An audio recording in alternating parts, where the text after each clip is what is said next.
Oh no, ये नीता छत पे क्या कर रही है? इसे रोकना होगा। नीता!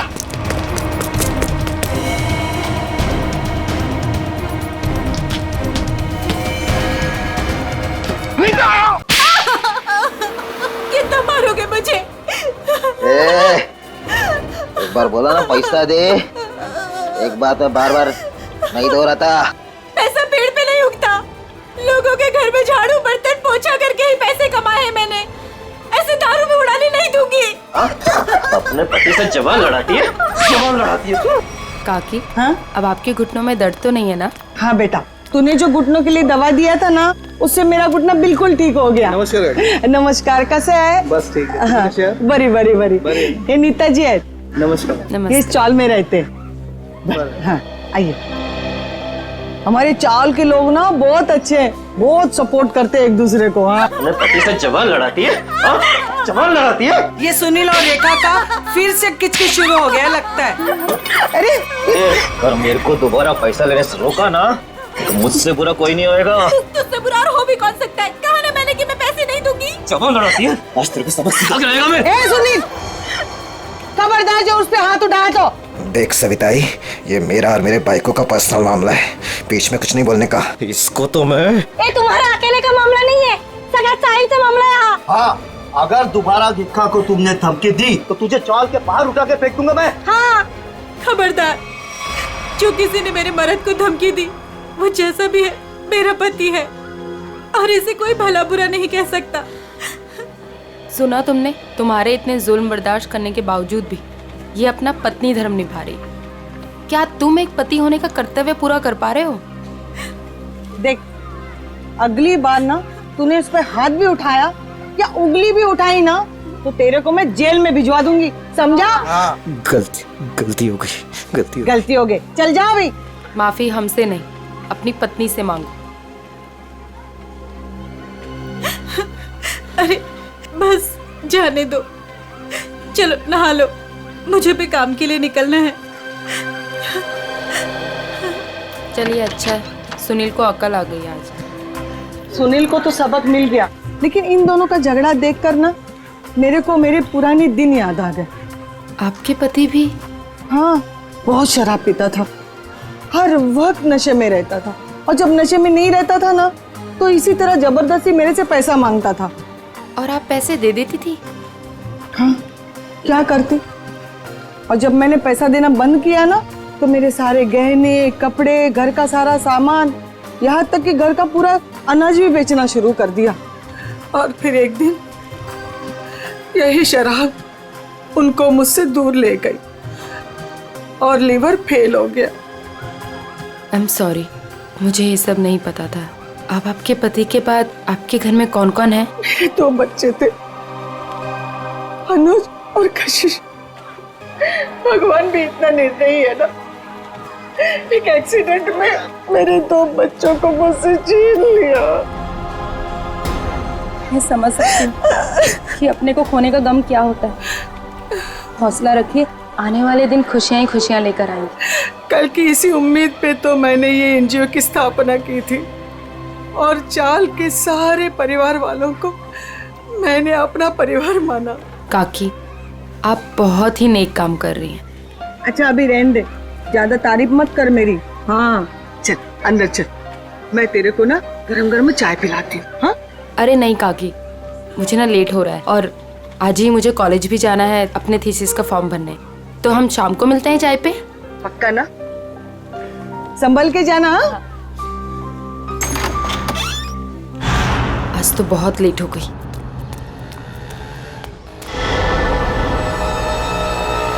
ये तो वही लड़का है, आज तो इस रोमियो को सबक सिखा कर आऊंगी। हेलो ओए मिस्टर, हेलो, रुक, कब से मेरा पीछा कर रहा है? रुक, भागता कहाँ है? रुक, भाग गया, पता नहीं कहाँ कहाँ से आ जाते हैं। पर सविताई, मुन्नी को स्कूल भेजकर क्या फायदा? बाद में उसे शादी करके चूल्हा चौका ही तो संभालना है। यही तो गलत मानसिकता है उर्मिला। शिक्षा ग्रहण करने के लिए जितना अधिकार लड़कों का है ना, उतना ही लड़कियों का भी है। आज हमारे देश में ज्यादातर परिवारों में महिलाएं उतना ही आर्थिक सहयोग देती है जितना कि पुरुष। क्यों नीता, मैंने ठीक कहा ना? बिल्कुल कहा। आज के जमाने में स्त्री का अस्तित्व उसके पिता या पति पे निर्भर नहीं करता। लड़की को भी पूरा अधिकार है कि वो अपनी पहचान बना सके और समाज के साथ कंधे से कंधा मिलाकर आगे बढ़ सके। क्या बात है, आप दोनों के विचारों से हम सब सहमत हैं। हाँ। तो मुन्नी का स्कूल जाने का पक्का हो गया। पक्का। ये फिर से यहाँ आ गया। लगता है इसको सुबह की डांट का कुछ असर नहीं हुआ। कौन है ये नीता, तुम जानती हो? नहीं काकी, पता नहीं कौन है और कहाँ से आया है, लेकिन रोज मेरा पीछा कर रहा है। अरे पहले क्यों नहीं बताया? चलो जमकर खबर लेते हैं आज इसकी। चलो चल। हेलो, तुम मेरा पीछा करते करते यहाँ तक आ गए? क्या कर रहे हो? चाहते क्या हो? अरे कहाँ जा रहे मैं हैं? तुमसे बात कर रही हूँ। अरे सुनाई दे रहा है कि नहीं दे रहा है? क्या हो गया इसे? अरे सीढ़ी। अरे ये तो छत, अरे सुनो, छत के ऊपर जा रहा है। कहाँ जा रहे हो? एक किधर जा रहा है ये? रुको। अरे अरे अरे, एक क्या कर रहा है? अरे नीचे उतर।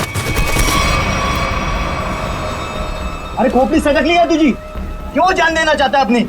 अरे बोल ना कुछ। अरे बोल। मैं यहाँ कैसे आया? इधर क्या कर रहा हूँ मैं? तेरे को नींद में चलने का आदत है क्या? कब से बुला रहे हैं तेरे को? ड्रामा मत करो, बताओ कि मेरा पीछा क्यों कर रहे थे? मैं बात करती हूँ। बेटा देख, तेरे दिल में ना जो कुछ भी है सच सच बता दे। तू नीता को पसंद करता है क्या? वो बात नहीं है, मैं तो नीता जी का बॉडीगार्ड हूँ। इनके पिताजी ने मुझे इस काम पर रखा था कि इनकी मैं रक्षा करूं। उन्होंने ये भी कहा था कि इनको पता न चले। झूठ मत बोलो, मेरे पापा मुझसे बिना पूछे कुछ नहीं कर सकते। मैं सच कह रहा हूँ। ये मेरा आईडी कार्ड।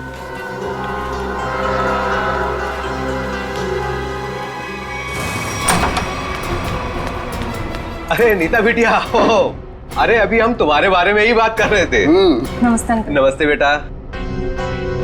क्या बात है बेटा, अंकल से नमस्ते और पापा से हेलो हाय कुछ भी नहीं? मैं आपसे बहुत नाराज हूँ। ऐसा मैंने क्या कर दिया? आप जानते हैं ना कि मैं मंगलावाड़ी चौल में अपनी रिसर्च कर रही हूँ। मुझे उन लोगों के रहन सहन, उनका गुजर बसर वो सब जानना है, इसलिए तो मुझे उनके बीच में रहना पड़ रहा है। हाँ बेटा, तो मैंने आपको अनुमति दे तो दी थी ना चौल में रहने की। अनुमति दी, वो ठीक है, लेकिन वो बॉडीगार्ड, वो मेरे पीछे क्यों आ जाता है बार बार?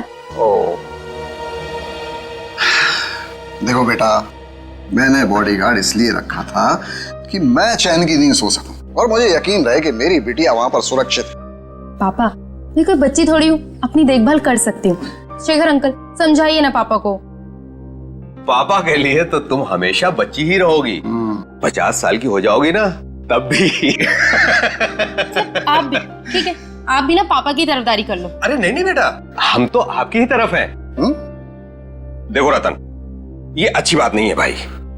नीता बिटिया को उसकी पर्सनल स्पेस मिलनी चाहिए। लेकिन शेखर, तुम्हें तो पता है ना शहर में जुर्म कितने बढ़ गए। अब मैंने एक बॉडीगार्ड रख लिया तो कौन सा पहाड़ टूट गया यार। मुझे ना आपसे कोई बहस नहीं करनी। कल मेरा जन्मदिन है और ये मेरा जन्मदिन का गिफ्ट कि नो बॉडीगार्ड। अरे हाँ, कल तो नीता बिटिया का जन्मदिन है। अरे यार, मैं तो बिल्कुल भूल ही गया था। लेकिन मैं कैसे भूल सकता हूँ मेरी प्यारी प्यारी बिटिया का जन्मदिन। मैंने जन्मदिन की खुशी में एक बहुत बड़ी पार्टी रखी है। पार्टी? ठीक लगा ना बेटा? Happy birthday Neeta. Thank you so much, please enjoy. Neeta बेटा, जन्मदिन की ढेर सारी शुभकामनाएं। भगवान करे तुम्हें मेरी भी उम्र लग जाए। थैंक यू सो मच काकी। पापा, ये सविता काकी है, मैंने बताया था ना आपको इनके बारे में। हाँ, नमस्ते नमस्ते। हमारी बिटिया आपकी बहुत तारीफ करती। आपकी बेटी भी बहुत बहुत अच्छी है। Thank you very much. ये है मेरे बिजनेस पार्टनर शेखर। नमस्ते। नमस्ते, आपसे भी मिलकर बहुत खुशी हुई। मुझे भी बहुत खुशी हुई आपसे मिलकर। Ankit, many happy returns of happy birthday. Thank you so much. अरे sir, looking handsome sir. Thank you. अच्छा सर, कल हमारे नए प्रोजेक्ट की मीटिंग फिक्स हुई है, सुबह 10 बजे। 10 बजे, ओके डन। हेलो जी, ये मेरी बर्थडे पार्टी है, आपका ऑफिस नहीं। तो ये जो अपना काम है ना, ऑफिस आगे रखिए। सॉरी बेटा, सॉरी। आई एम सॉरी, आज काम की कोई बात नहीं हो गई, ठीक है। चलो अब केक काटे। पापा बस एक मिनट, छोटा सा सरप्राइज है। रामू, श्याम, जल्दी से सारे मेहमानों के चश्मे ले आओ। चश्मे? चश्मे? ये देखिए, रंग बिरंगे चश्मे। सो आज का थीम है गॉगल्स, तो ये सबको पहनने हैं। Okay guys? Very innovative idea. तुम्हें ड्रेस से मैच कर रहा है ना? हाँ। मैं अभी नहीं लगाऊंगी, मैं केक काटने के बाद लगाऊंगी। चलो चलो केक काटते हैं। हाँ।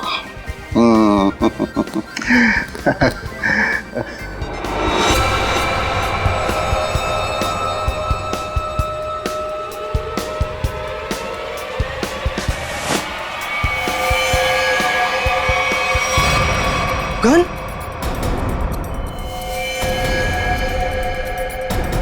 रतन ये क्या कर रहा है यार? गोली लग गई। ये असली की नकली यार। Good bye Shekhar.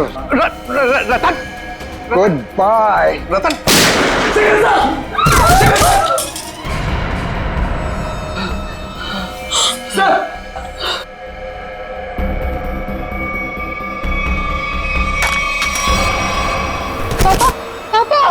पापा, ये तो बेहोश हो गए। ये अच्छा है, गोली मार के बेहोशी की एक्टिंग कर रहे हैं। अरे कोई एम्बुलेंस बुलाओ, शेखर जी को गोली लगी है। और सीआईडी को भी फोन करना पड़ेगा। Hello CID?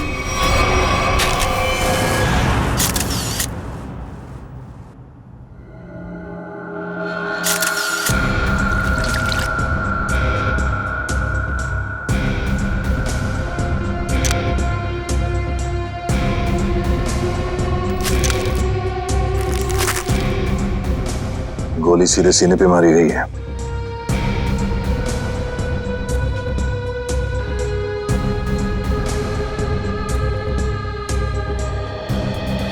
आप सबने देखा था रतन जी को गोली चलाते हुए शेखर जी पे? हाँ सर, हम तो हक्के बक्के रह गए ये देख के। इतनी अच्छी पार्टी चल रही थी, सब कितना एंजॉय कर रहे थे। पता नहीं अचानक रतन जी को क्या हो गया, उन्होंने गोली चला दी। जरूर मेरे पापा के खिलाफ किसी ने साजिश की, ऐसा कर ही नहीं सकते। रतन जी। सर, रतन जी को होश आ गया। उठाओ इन्हें। ये उठिए, चलिए उठिए। शेखर को क्या हो गया? सर क्यों भारी हो रहा है? पहले खून कर दिया इनका, अभी सर दर्द का बहाना कर रहे हो? हाँ, ये नाटक बंद करो, उठाओ। उठिए। ये आप क्या कह रहे हैं? मैंने किसी का खून नहीं किया। नीता बेटा, क्या कह रहे हैं ये लोग? मेरी समझ में नहीं आ रहा है बेटा। पापा, मुझे खुद समझ में नहीं आ रहा है कि ये सब हो क्या रहा है। समझ में आएगा, सबको बहुत जल्दी सबको समझ में आ जाएगा। निखिल, मयूर, घर की अच्छी तरह से तलाशी लो। यहाँ पे पार्टी में जितनी भी चीजें मौजूद है सबको उठा लो। जयंती सर, इस गन को फोरेंसिक लैब में भिजवा दो। रतन जी चलिए ब्यूरो चलते हैं। पापा ठीक तो है ना? पापा सर, सब बैलिस्टिक्स रिपोर्ट आ गई। इसमें साफ साफ लिखा है कि शेखर को जो गोली लगी थी वो रतन जी के गन से चली थी, और उस गन पे जो उंगलियों के निशान मिले थे वो भी रतन जी के ही थे। कहिए रतन जी, क्या कहना है आपको इस बारे में? मेरे कुछ समझ में नहीं आ रहा सर। मेरा सर बहुत भारी हो रहा है। ऐसा लग रहा है जैसे किसी गहरी नींद से जागा हूं मैं। कोई डरावना सपना देखा है मैंने। हाँ, मगर क्या करे, शेखर जी की मौत तो कोई सपना नहीं है। सारे सबूत यही कह रहे हैं कि शेखर का खून तुमने किया है। मैंने कोई गोली नहीं चलाई सर। आप मुझ पर यकीन क्यों नहीं कर रहे सर? तो फिर वो गोली क्या अपने आप शेखर जी के शरीर में गई? कुछ याद नहीं आ रहा है मुझे।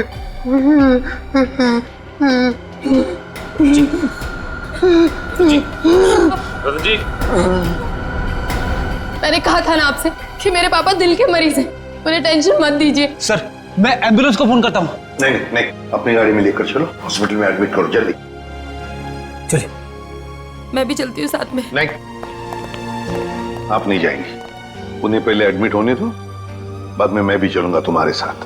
प्लीज सर, मेरे पापा को छोड़ दीजिए। अगर तुम्हारे पापा ने कुछ भी नहीं किया है तो उन्हें कुछ नहीं होगा।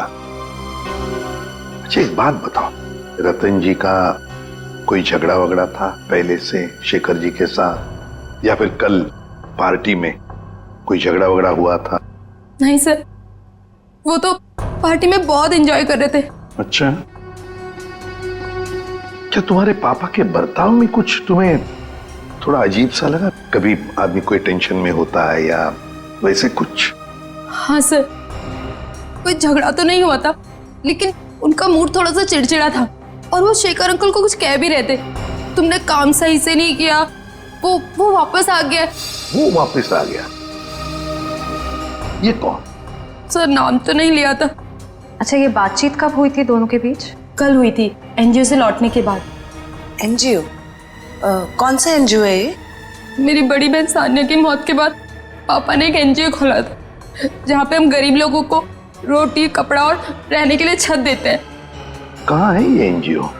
नमस्कार साहेब, मी कपिल, यहाँ एनजीओ मॅनेजर आहे। आप ये बताएंगे कि इस एनजीओ में आप कब से काम कर रहे हैं? पहले दिन से, जब रतन जी ने सानिया मैडम की याद में इस एनजीओ की स्थापना की थी। फिर तो आप काफी करीब से जानते होंगे शेखर जी और रतन जी को। हाँ जी, एनजीओ में काम करने वाले सभी लोगों को अपना परिवार का सदस्य मानते थे। हमेशा आकर हमसे हमारे सुख दुख के बारे में पूछते थे और अपने सुख दुख बांटते भी थे। ये तो बहुत अच्छी बात है। फिर तो आप ये भी जानते होंगे कि शेखर जी और रतन जी के बीच में किस बात को लेकर टेंशन चल रही थी? नहीं साहब, ऐसा कहीं ना थे। वो दोनों बिजनेस पार्टनर कम और भाई संबंध ज्यादा थे। भाई समान थे? तो फिर रतन जी ने शेखर जी का खून क्यों कर दिया? जरा दिमाग पे जोर डालिए और सोच के बताइए कि शेखर जी और रतन जी के बीच में कुछ झगड़ा हुआ था या कुछ बहस हुई थी? ऐसा कई झाले नव्हते। लेकिन रतन जी की बेटी बता रही थी कि रतन जी और शेखर जी आपस में कुछ बातें कर रहे थे कि कोई आया है। कौन वापस आया है, कुछ पता है आपको? हाँ, वो ये दोनों यहाँ बात कर रहे थे इसके बारे में, जब मैंने उस अजीब घटना के बारे में बताया उन्हें। अजीब घटना? कैसी अजीब घटना? कुछ दिन पहले एक आदमी ने मुझे फोन किया था, कहा शेखर जी और रतन जी ने उसे काम पे रखा है और उसने अपना अपॉइंटमेंट लेटर मेल किया कंपनी के लेटरहेड पे, प्लीज चेक कर लीजिए। दूसरे दिन से वो काम पे आने लगा और सब फाइलें वगैरह चेक करने लगा। कौन सी फाइलें चेक कर रहा था? सारी फाइलें, टैक्स की फाइलें, अकाउंट्स की फाइलें, और हाँ, रतन जी और शेखर जी के जिंदगी के बारे में काफी सवाल पूछे। फिर क्या, बस लंच ब्रेक में खाना खाने के बहाने बाहर चला गया और वापस ही नहीं आया। जब भी मैंने इस घटना के बारे में दोनों बॉसेस को बोला तो उन्होंने कहा कि हमने किसी को काम पे रखा ही नहीं है। इतनी मेहनत करके आया था पूछताछ करने के लिए, जरूर इस जुर्म में उसका हाथ है। शेखर जी ने रतन जी को कहा कि वो वापस आ गया है, तुमने अपना काम बरोबर किया नहीं है। इस आदमी का चेहरा तो देखा था ना आपने, हमारे लिए स्केच बनवाई। साहिब, दरअसल बात यह है कि उस दिन मैं अपना चश्मा घर में भुलाया था और चश्मे के बगैर मुझे तो कुछ दिखता ही नहीं है। सामने कुर्सी पड़ी की गाड़ी पड़ी, मेरे को वो भी नहीं दिखता। सर, एक बात तो तय है, ये जरूर इन दोनों के अतीत से जुड़ा हुआ ही कोई आदमी है। एग्जैक्टली, इसीलिए तो बड़ी आसानी से इस अनजान आदमी को उन्होंने पहचान लिया। इस नए मोहरे से जल्द मिलना होगा। सर, हाँ, पता चला एनजीओ से किसका फोन था जिसकी वजह से इन दोनों के बीच में अनबन हो गई? सर, एनजीओ वालों को उसका नाम तो नहीं मालूम, लेकिन उनका कहना था कि कोई आदमी आया था, अनजान आदमी, जो काफी सवाल जवाब कर रहा था वहां पे। यह आदमी जरूर रतन ने जो अपने बेटी सानिया के नाम पे एनजीओ चलाया उसी से संबंधित है। रतन और शेखर दोनों इस आदमी के बारे में जानते थे और इसीलिए इन दोनों के बीच में बहस हो गई। सर, कहीं ये जो भी चीजें हो रही हैं, इन सबका संबंध सानिया की मौत से तो नहीं? नीता, बेटा एक बात बताओ, तुम्हारी बहन की मौत कैसे हुई? दीदी ने आत्महत्या की थी। क्यों? मालूम नहीं। मालूम नहीं मतलब? मैं उस वक्त हॉस्टल में थी, घर पे क्या हो रहा है क्या नहीं, सबसे अनजान।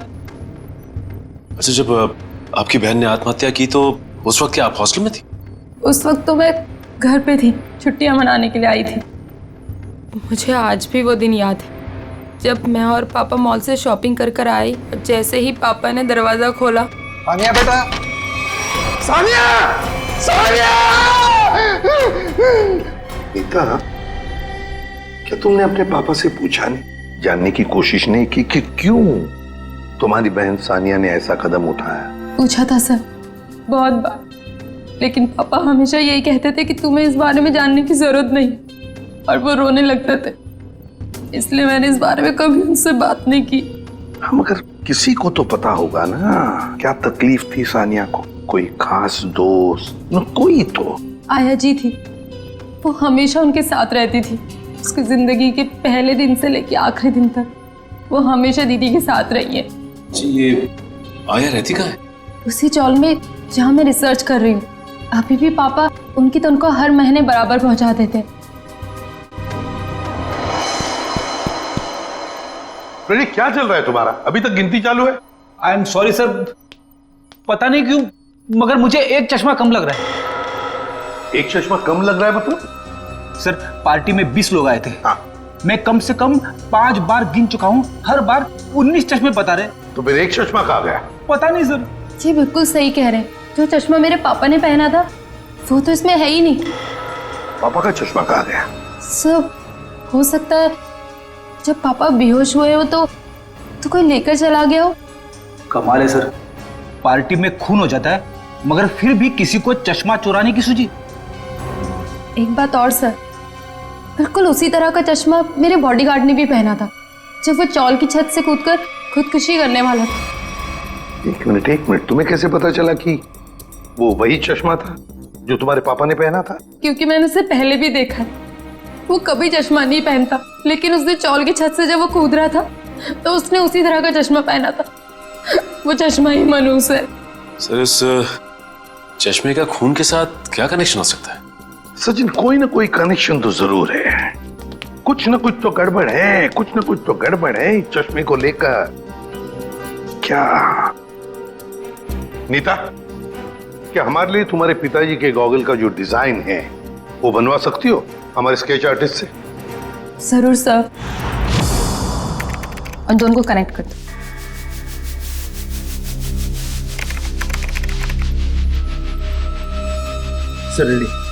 ठीक है, थैंक यू। कमाल का डिजाइन है ये इस चश्मे का। सर, ये चश्मा तो कस्टम मेड लगता है, क्योंकि रेडीमेड चश्मों की डिजाइन ऐसी नहीं होती। हाँ श्रेया, ये ऑर्डर दे के डिजाइन देकर बनाया गया चश्मा है ये। पता लगाना पड़ेगा शहर में ऐसी कौन सी दुकानें हैं, कितनी दुकानें हैं जो इस तरह के चश्मे बनाती है। फिर सानिया की आया के बारे में भी पता लगाना पड़ेगा। हेमलता जी? कौन है? आप सानिया की आया थी ना? हाँ, पर आप लोग? देखिए, हम सीआईडी से। सीआईडी? माफ करना माँ जी, हम लोग ने आपको परेशान किया। ठीक है बेटा, दिवस भर में आराम ही करती हूँ, पर आप लोग यहाँ कैसे? देखिए हेमलता जी, आप सानिया की आया रही बचपन से, है ना? और फिर सानिया ने आत्महत्या भी की, ये तो आप जानती ही हैं। अब ये जानना चाहते हैं कि क्यों सानिया ने क्यों आत्महत्या की।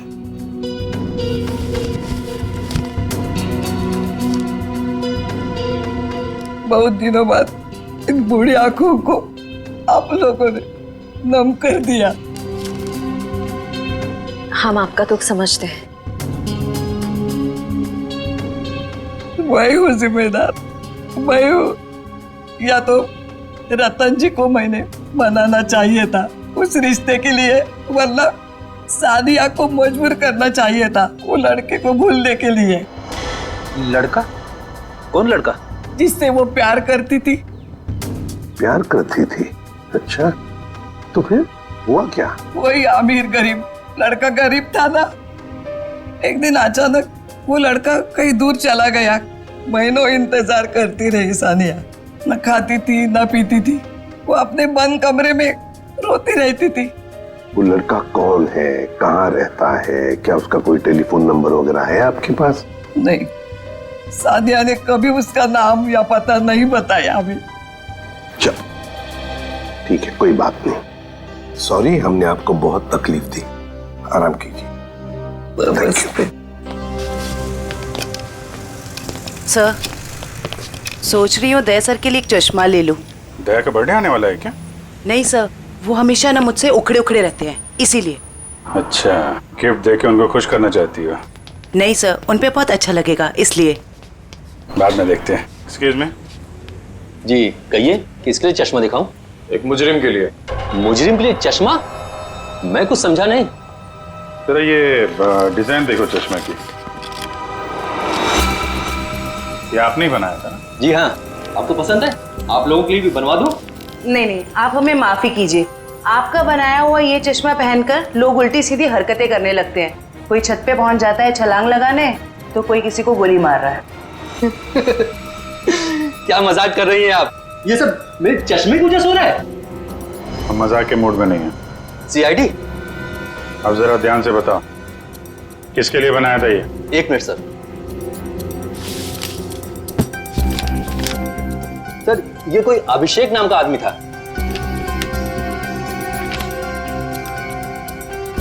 क्या बात है सर, नाम भी है, एड्रेस भी और फोन नंबर भी है। कॉल करो जी।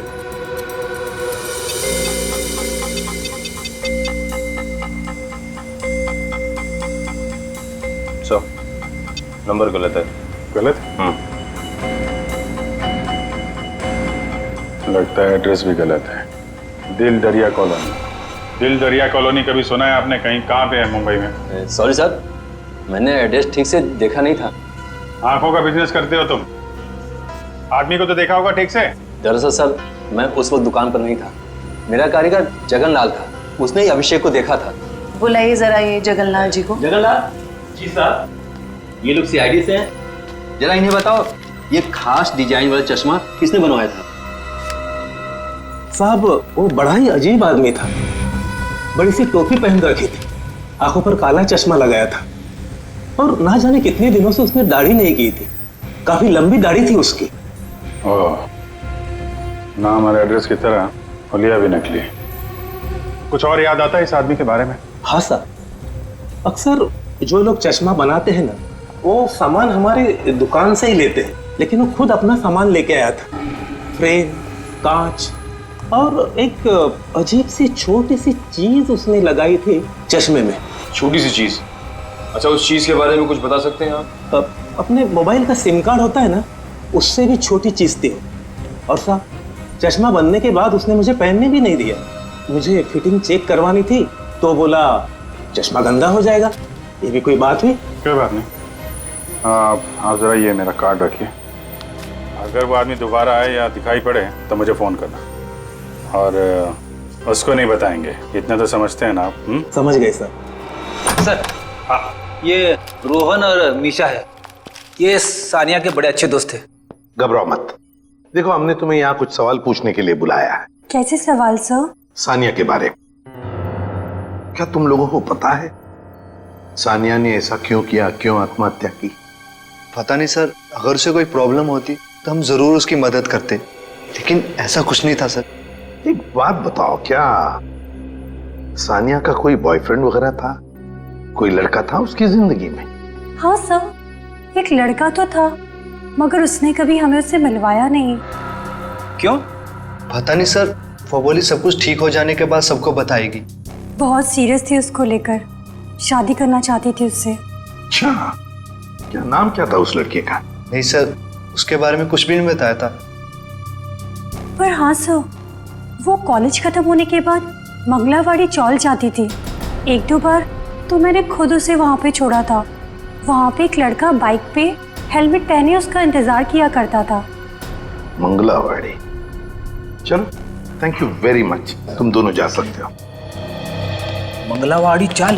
सर, नीता तो वहीं पे रिसर्च करती थी। और उसकी बहन सानिया, नीता की बहन सानिया जिस लड़के से मिलने जाती थी वो मंगलावाड़ी चाल में ही रहता है। मंगलावाड़ी चाल में।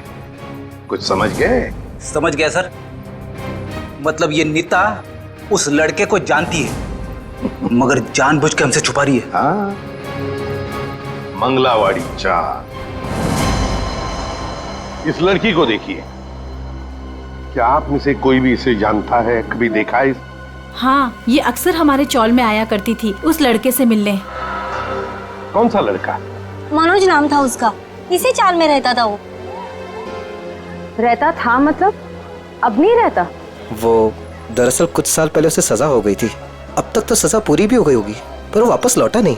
क्या क्या किया था उसने? सर पक्के से तो पता नहीं, पुलिस कह रही थी चोरी चकारी का इल्जाम है उस पर। मनोज, चल, thank you very much. Sir जिस मनोज की आप बात कर रहे हैं उसका तो सर कोई भी पुलिस रिकॉर्ड नहीं है। सुमी जी, ये कैसे हो सकता है, जबकि मंगलावाड़ी चाल में रहने वाले लोगों ने हमें बताया कि 5 साल पहले मनोज को उसी चाल में से गिरफ्तार किया था। सर सारी फाइलें आपके सामने रखी हुई हैं, 5 साल के सारे रिकॉर्ड आप देख चुके हैं, मगर कहीं भी इस नाम का कोई शख्स नहीं है। हो सकता है मनोज की फाइल गुम हो गई। ऐसा कैसे हो सकता है सर? क्यों नहीं हो सकता? तो फिर मनोज की फाइल मिल क्यों नहीं रही है? हो सकता है सर आपको कोई गलत इंफॉर्मेशन मिल गई हो, या फिर इस नाम का कोई शख्स हो ही ना, या फिर चौल वालों ने आपसे झूठ बोल दिया। होने को तो यह भी हो सकता है कि मनोज की फाइल यहां से जानबूझकर गायब की गई।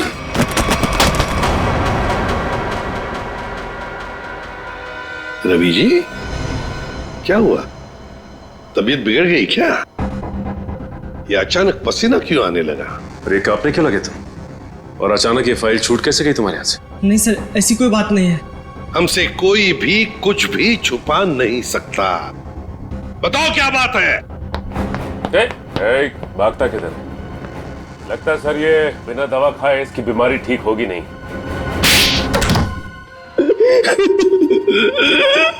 सर मुझे माफ कर दीजिए, मेरे पैसों के कारण मैंने उसकी फाइल जला दी। शर्म आनी चाहिए तुम्हें।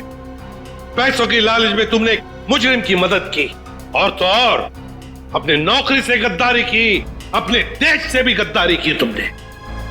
कौन से जेल में है मनोज? सर तिलक नगर जेल में था, 7 साल की सजा थी उसे। अच्छे व्यवहार के कारण 4 साल में उसे रिहा कर दिया गया। सर अगर वो अच्छे बर्ताव के लिए रिहा हो ही रहा था तो फिर रिकॉर्ड नष्ट करने के लिए उसे घूस देने की क्या जरूरत थी? सचिन, शेखर और रतन, इन दोनों के बीच में जो बहस हुई थी उसमें शेखर बोल रहा था कि वो वापस आया है, तो फिर जरूर वो मनोज के बारे में बात हो रही थी। सर उस चश्मे वाले का फोन हाँ। सर मैं जगन्नाथ चश्मे वाला। सर अभिजीत सर का फोन नहीं लग रहा था, इसलिए मैंने आपको फोन किया। हाँ बोलिए। सर वो आदमी फिर आया था चश्मा बनाने। अब इस वक्त कहाँ है वो आदमी? सर वो जाते वक्त फोन पे बात कर रहा था, कह रहा था कि किसी विद्युत नगर जा रहा है, सेक्टर 5। विद्युत नगर? नीता भी तो विद्युत नगर में रहती है। माय गॉड, मतलब नीता की जान को खतरा है। हाँ एसीपी सर, हम नीता के घर पहुंच गए हैं।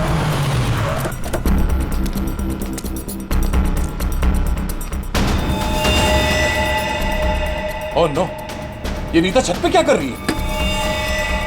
इसे रोकना होगा। नीता!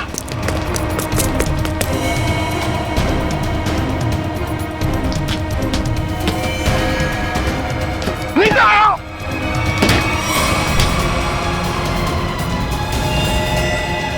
तो हटो।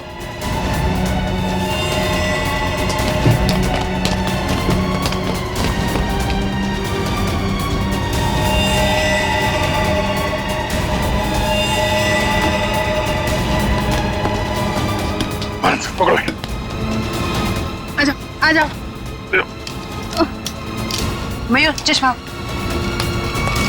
ये क्या कर रही थी तुम? अपनी जान क्यों दे रही थी? जान दे रही थी? मैं क्यों अपनी जान दूंगी? तुम छत पे क्या करने आई थी? छत पे? मैं छत पे क्या कर रही हूँ? मुझे कुछ याद नहीं आ रहा। मैंने वो चश्मा पहना था और पता नहीं मेरा सर दर्द हो रहा है। सर इस केस में ये क्या हो रहा है? लोग अचानक खुदकुशी करने चले आते हैं। सारे हादसों में एक चीज कॉमन है, ये चश्मा। ये चश्मा पहनने से पहले क्या हुआ था वो तो याद है ना तुम्हें? हाँ सर। नीता, मुझे पता है तुम पर क्या बीत रही होगी, लेकिन तुम चिंता मत करो, सब ठीक हो जाएगा। काकी, ये क्या है? ऐसी हालत में मुझे ये गिफ्ट तुम्हें देते हुए बहुत अजीब लग रहा। गिफ्ट? हाँ, तुम्हारा बर्थडे था ना, तो हमारे चौल के बच्चों ने अपने हाथों से बड़े प्यार से तुम्हारे लिए गिफ्ट बनाया।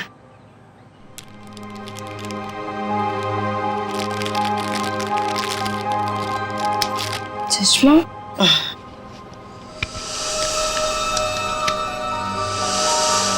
ये सविता जी कौन? सविता जी मंगलवाड़ी चौल में रहती हैं, बड़ी नेक औरत है। अब ये कितनी नेक औरत है ये तो उनसे मिलने के बाद ही पता चलेगा। अरे अरे अरे अरे सविता जी, लगता है हम लोग गलत वक्त पर आ गए। कहीं जा रही थी आप? हाँ, वो कुछ जरूरी काम आ गया था, इसलिए मैं कलकत्ता जा रही हूँ। लेकिन क्या करें, अब तो आप कलकत्ता जा नहीं पाओगी। क्यों नहीं जा पाऊंगी? वो क्या है ना कि मुजरिमों को यहाँ खुले घूमने की आजादी नहीं। मुजरिम? कौन मुजरिम? शराफत का नकाब उतार। नीता ने हमें सब कुछ बता दिया है। मेरे को कुछ काम है, मैं आती। अब तक तुम्हारी उम्र का लिहाज करें, मुझे सख्ती बरतने पे मजबूर मत करो प्लीज। बताइए। मैंने जो कुछ किया अपने बच्चों के मौत का बदला लेने के लिए किया। बच्चों की मौत का बदला? हाँ, नीता के पिता रतन ने मेरे दोनों बच्चों को मार डाला, अपने बिजनेस पार्टनर शेखर की मदद लेके। जान ली? लेकिन क्यों? क्योंकि उसको गलतफहमी हो गई थी कि मेरा बेटा तनुज वही लड़का है जिसे उसकी बेटी सानिया प्यार करती थी। क्यों हुई ऐसी गलतफहमी? क्योंकि एक दिन तनुज सानिया को घर छोड़ने गया था तो रतन ने देख लिया और वो गलत समझ बैठा। फिर शेखर ने गुंडे भेजे इधर मेरे घर पे, मेरे दोनों बच्चे तनुज और कशिश को मार डाला। मैं उस टाइम पे घर पे नहीं थी, इसलिए जिंदा बच गए। मगर नीता ने क्या बिगाड़ा था तुम्हारा? उसे क्यों सजा दी तुमने? क्योंकि रतन ने मुझसे मेरे बच्चे छीने साहब। उसको वही दर्द देना चाहती थी। मनोज कहाँ पर है? मनोज? कौन मनोज? वही मनोज जिसने तुम्हें बदला लेने में मदद की थी। साहब मेरे को नहीं मालूम। बताना तो पड़ेगा ही। ये जादू वाला चश्मा कहां से बनवाया? मनोज कहां पर है?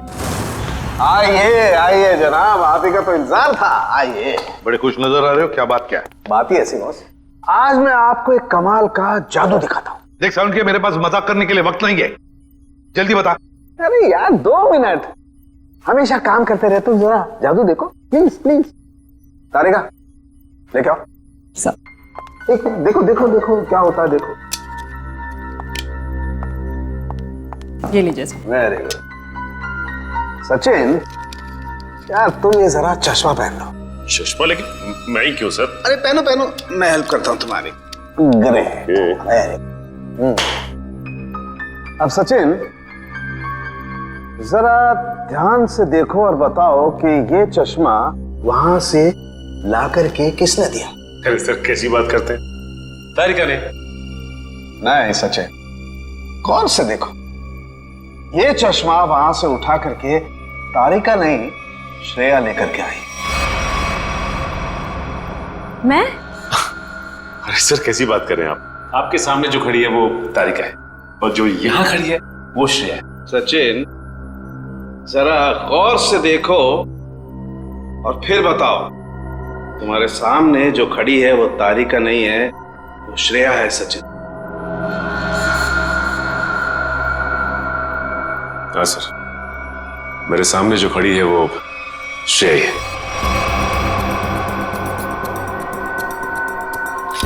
सचिन ये मेरी गन लो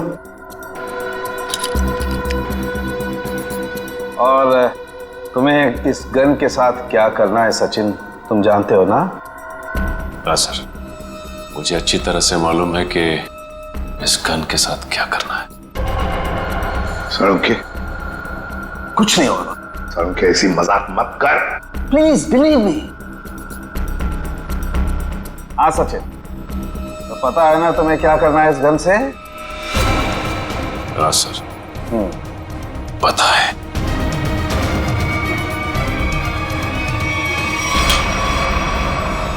लाओ सचिन, ये गन मुझे दे दो।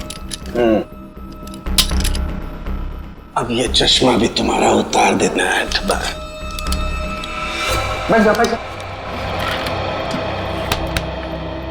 मुझे हो क्या रहा है?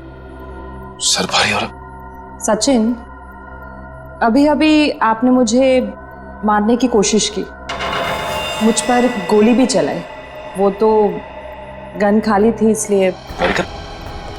ये तुम क्या कह रही हो? मैं तुम्हें मारने की कोशिश क्यों करूंगा? मैं तुम्हें गोली क्यों चलाऊंगा? रिलैक्स रिलैक्स, मैं बताता। बस ये बहुत ही स्पेशल चश्मा है। इस चश्मे में एक डिवाइस लगी हुई, एक ऐसा यंत्र जिसकी वजह से जो इंसान इस चश्मे को पहनता है वो सम्मोहित हो जाएगा, हिप्नोटाइज। और ये नैनो डिवाइस है जो वॉइस रिकॉर्ड करता रहता है, तो जिस इंसान ने चश्मा पहना है उससे ये बताता रहता है कि उसे एग्जैक्टली करना क्या है। आपने जो मुझ पर गोली चलाई वो भी इसी डिवाइस की वजह से। इसलिए वो आवाज आ रही थी। लेकिन ये आवाज हमें सुनाई क्यों नहीं दी? वो इसलिए क्योंकि वो आवाज बहुत ही ज्यादा धीमी है। बॉस, वो आवाज इतनी कम है कि बाजू में खड़ा इंसान भी वो आवाज सुन नहीं सकता है। और जैसे ही ये चश्मा उतारा जाता है, आदमी भूल जाता है कि उसने जब वो चश्मा पहना था क्या किया था उस वक्त। एग्जैक्टली। और इसीलिए रतन जी को ये याद नहीं था कि इन्होंने शेखर पे गोली चलाई। और उस बॉडीगार्ड को भी इसीलिए पता नहीं चला कि वो कब छत पर गया और कब छलांग लगाई। ये सारा उस मनोज का किया हुआ कर्म है। अब वो वक्त आ गया है जो मैंने अपनी पूरी जिंदगी में किया, वो सारे कर्मों का हिसाब होगा। अफसोस, पाप का घड़ा पुण्य से भी भारी है, लेकिन मेरी जैसी औरत का जीने का कोई अधिकार नहीं है, कोई अधिकार नहीं है। उम्मीद करती हूँ अगले जन्म में अच्छा इंसान बनने की कोशिश करूंगी।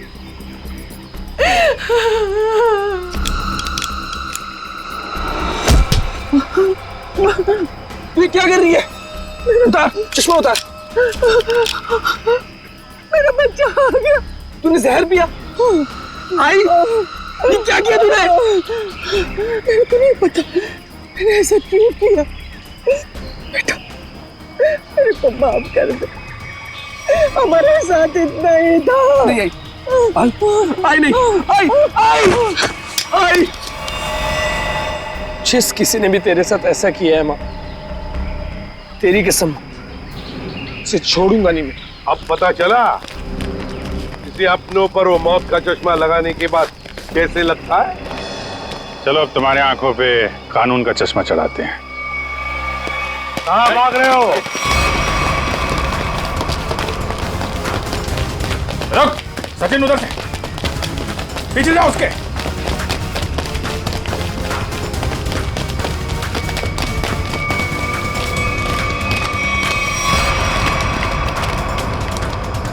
Wish you many happy returns of the day. Happy birthday. Thank you so much. अब जेल की चक्की पीसने की तैयारी करो। सविता जी भले मेरी असली माँ ना थी, पर वो मेरे लिए मेरी माँ से भी बढ़कर थी। उनके बच्चों के मरने के बाद उन्होंने मुझे ही अपना बेटा माना था। मतलब तनुज और कशिश के बाद? हाँ, उन दोनों बच्चों की मौत कोई हादसा वादसा नहीं थी, बल्कि उनका खून हुआ था, जिसे किया था नीता के पिता रतन कुमार ने। और मुझे झूठे रॉबरी के केस में फंसाया भी उन्होंने ही था। इसलिए मैंने प्लान बनाया, बदला लेने का प्लान।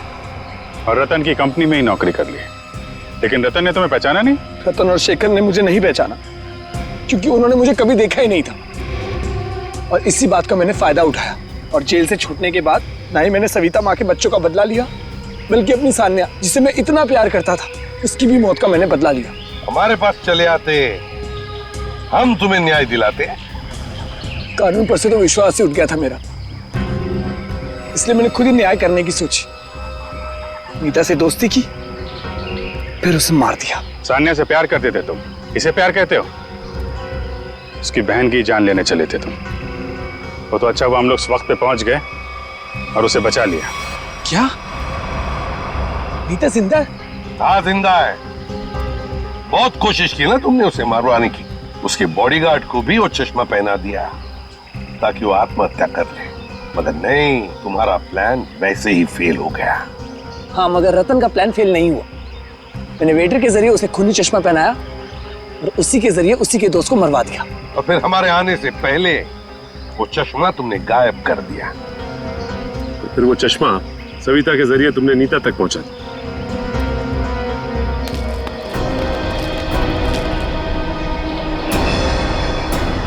माँ, तू जिंदा है? मैं जिंदा हूँ। मेरे को माफ कर दो मनोज बेटा, ये सब कुछ मुझे सीआईडी को बताना पड़ा। इन्होंने जो कुछ भी किया हमारे कहने पे किया। अपना बदला पूरा करने के लिए तुमने बहुत नाटक किया और तुम्हारी असलियत सामने लाने के लिए हमने भी ये छोटा सा नाटक किया। क्या मिला तुम्हें? इस बदले की आग ने तुम्हें कहां से कहां पहुंचा दिया। अब जेल की सलाखों के पीछे सड़ते बैठना। कानून तुम्हें कड़ी से कड़ी सजा देगा, शायद फांसी ही होगी।